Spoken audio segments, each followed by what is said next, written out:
Hi, this is Carl with Small Biz Thoughts, and today I want to talk about HIPAA and specifically 3 different pieces of what you need to know: training, compliance, and documentation. So first of all, what is HIPAA? Well, more importantly, what is high tech?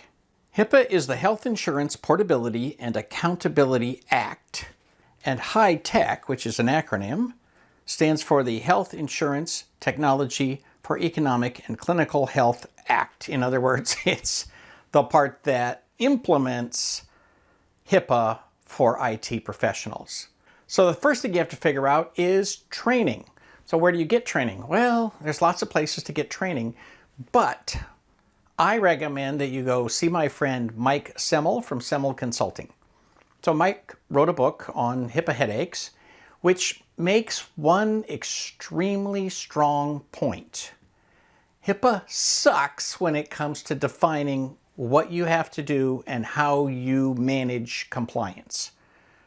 What HIPAA does is sets up a way for you to demonstrate that you have been compliant, but there are literally no standards. And so the point that Mike makes is that the standards, such as they are, literally come from how would you support yourself in court to demonstrate that you're compliant. And so one case after another, you have to look at how is HIPAA being enforced. Because unlike other rules and regulations where you can go down a checklist, right? The IRS is really good at checklists. It says, to meet these requirements, you must do these 7 things. Right? HIPAA is not like that. HIPAA says, hey, you have to take reasonable precautions to make sure blah, blah, blah.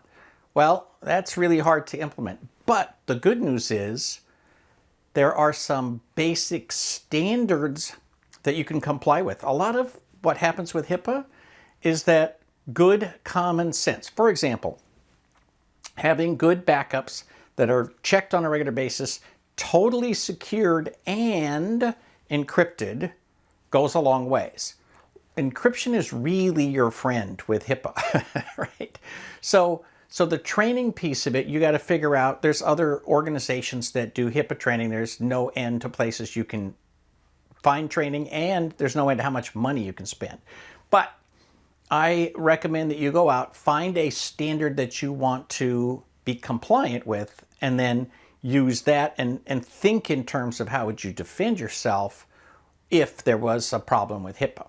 Part number 2 is compliance. So what exactly does that mean? Well, again, in the case of HIPAA, part of it is that you have to say, look, we need to train people. We need to make sure that the members of the doctor's staff are doing what they need to do. We need to make sure that we as an IT service provider are doing what we need to do. We need to make sure that our vendors are doing what they need to do. And again, there's kind of 3 tiers. The doctor is what's called a covered entity. So your doctor, let's say Dr. Doolittle, is a covered entity. And so they have certain things that they have to do to both secure the privacy of data and to manage the portability of that information. So that's the doctor's problem, not your problem. They have probably bought into systems to make those things happen, but you might be one of those systems, so you have to be very sure about that. Now, you are what's called a business associate, and so in touching any of their technology that handles personally identifiable medical information, you need to make sure that you're careful with it. And I know a lot of doctors, say, oh, I'm exempt and whatever. Not if they're inside the United States, right? So most doctors don't know what they need to do, and a lot of them don't really care, but it doesn't matter. The suits that might come down the road are going to be from government agencies, from other providers, right? And so you have to make sure that you are doing the right thing, whether the doctor wants to or not. And if they don't want to be compliant, You can't afford to have them as a client. The fines are unbelievable. And we're now at a point in the evolution of HIPAA when enforcement can basically come from any level of government. Some little state agency that touches anything having to do with doctors can bring a case for HIPAA compliance. A patient can bring a case for HIPAA compliance. A former employee of yours or the doctor's can bring a case. So, you can't mess with it. You got to take it very, very seriously. Now, your vendors who supply you with things like data backup, anytime a vendor touches any data that can be covered by HIPAA, that vendor must also be considered a business associate of you. So you need to sign a business associate agreement with the doctor, and your vendors need to sign business associate agreements with you. Now, don't worry.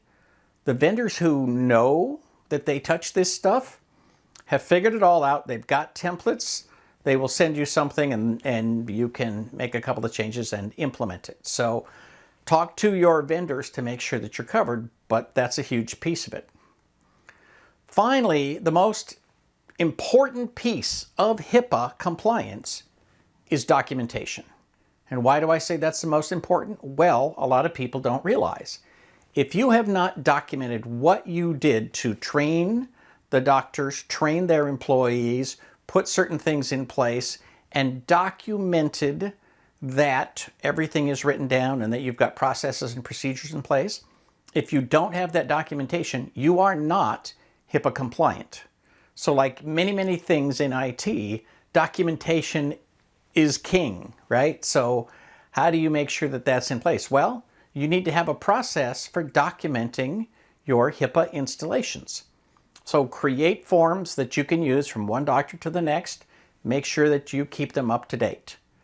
So make sure you have that documentation. Make sure there's a copy at the doctor's office and a copy on your machines so that you can demonstrate that you are doing the things that keep you and the doctors HIPAA compliant. For Small Biz Thoughts, this is Carl Palachuk wishing you the best of luck in your managed service business.